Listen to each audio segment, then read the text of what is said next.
যি ঐতিহ্যমণ্ডিত নগাঁও নেহেৰু বালিত এই মেলা আয়োজন কৰা হৈছে আৰু ইয়াৰ মুখ্য উদ্দেশ্য হৈছে যে স্বদেশী আমাৰ যি সামগ্ৰী যিবোৰ আমাৰ অসমতেই আমাৰ আই মাতৃসকলে যিবিলাক বস্তু বনায় অসমীয়া কাপোৰৰ পৰা আৰম্ভ কৰি অসমীয়া গহনাৰ পৰা আমাৰ যিবিলাক খাদ্য সামগ্ৰী আজি আৰম্ভ কৰি পানী মেটেকাৰ বেগৰ পৰা প্ৰত্যেকটো বস্তু যাতে আমি ৰাইজৰ ওচৰত আনিব পাৰোঁ আৰু আমাৰ যিবিলাক নিজা সামগ্ৰীবোৰ যাতে আমি প্ৰদৰ্শন আৰু বিক্ৰীৰ ব্যৱস্থা কৰিব পাৰোঁ সেইধৰণে বিভিন্ন বিভাগৰ পৰাও আমাৰ ইয়াত আহিছে আৰু আশা কৰিছোঁ যে এই যিখন মেলাখনে বিহুৰ আগমুহূৰ্তত ৰাইজে সমাদৰ লাভ কৰিব আৰু মই পুনৰবাৰ কৈছোঁ যে স্বদেশী মেলাৰ উদ্দেশ্য হৈছে যে আমাৰ নিজা সামগ্ৰীসমূহ তাত প্ৰচাৰ আৰু বিক্ৰীৰ ব্যৱস্থা কৰা আৰু সেইধৰণে এটা সুন্দৰ আয়োজন কৰিছে এইটো আমাৰ স্বদেশী জাগৰণ মঞ্চৰ উত্তৰ অসম প্ৰান্তৰ পৰা। আপুনি কেতিয়াৰ পৰা এই ব্যৱসায়টো আৰম্ভ কৰিছে? আচলতে মোৰ হাজবেণ্ড আছে 2014 চনৰ পৰাই মানে মাছৰুমৰ লগত জড়িত হৈ আছে। মোৰ বিয়া হোৱা মানে 2 বছৰ হোৱা নাই, বিয়া হোৱাৰ পিছৰ পৰাই মই জড়িত হৈ গৈছোঁ মাছৰুমৰ লগত। আপুনি নিশ্চয় উচ্চ শিক্ষিত, গতিকে উচ্চ শিক্ষিত হৈ চাকৰিৰ কথা নাভাবি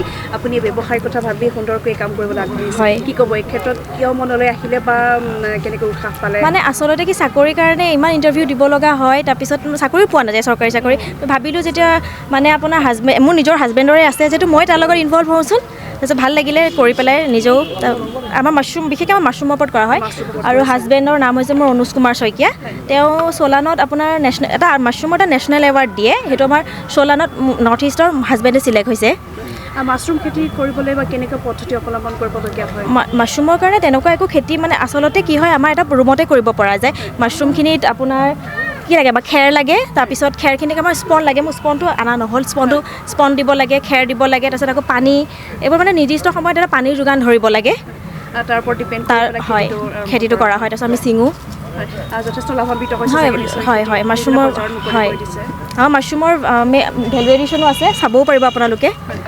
ঠিক আছে। মাছৰুমৰ উপৰি কিছুমান ড্ৰিংক দেখা পাইছোঁ। হয়, ড্ৰিংকবোৰ হৈছে আপোনাৰ স্কোৱাছ, এটা আছে জামুন, জেক ফ্ৰুট আৰু এফালে আছে আমাৰ কঁঠাল, জামুন আৰু বেল। জামুনটো উইদাউট চুগাৰ, স্পেচিয়েল ডায়েবেটিক্সৰ কাৰণে হয়। কিমান দিনলৈকে ৰাখিব? আমাৰ প্ৰিজাৰ্ভ 12 মান্থ থাকে। হয়, এইফালে আমাৰ মাছৰুমৰ প্ৰডাক্টবোৰ চাই ল'ব পাৰিব আপোনালোকে। কেই ধৰণৰ আছে? আমাৰ মাছৰুম ইয়াত 2 ধৰণৰ আছে, এটা পাব বাটন পাব আৰু এটা পাব oyster পাব। কেইদিন ৰাখিব পাৰিব? আপুনি মাছৰুমটো 6 days ফ্ৰিজত ৰাখিব পাৰিব। আছে ড্ৰাইও আছে, ড্ৰাইটো আমাৰ 6 মান্থ।